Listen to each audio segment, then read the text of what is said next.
মা কদিনে যেন যে রিচার্জের দাম বাড়ছে আর ইউজ করতাম না এয়ারটেল কিউ।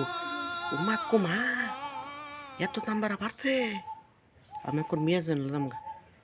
হ্যাঁ, নাহলে ফুটকে মারা কামো রিচার্জ রিচার্জ করতে করতে বিএসএন নিলাম গন।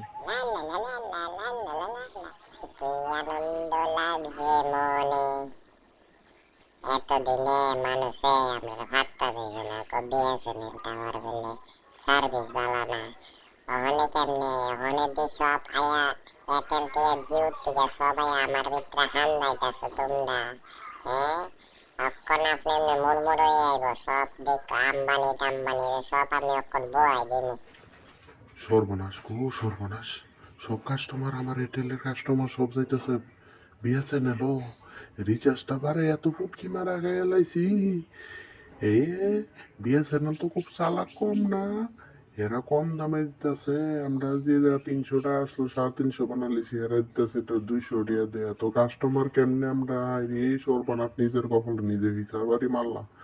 হা গো, আমার ফুলার বিয়ার ভিতরে এত খরচ হয়েছে, ভাবছি রিচার্জের দামটা দিয়ে আমি বিয়ার খরচটা এত তো খরচ করে আমি সবটা উঠামো, কিন্তু ওখানে তো সব বিএসএনএল যাইতেছে গা। আরে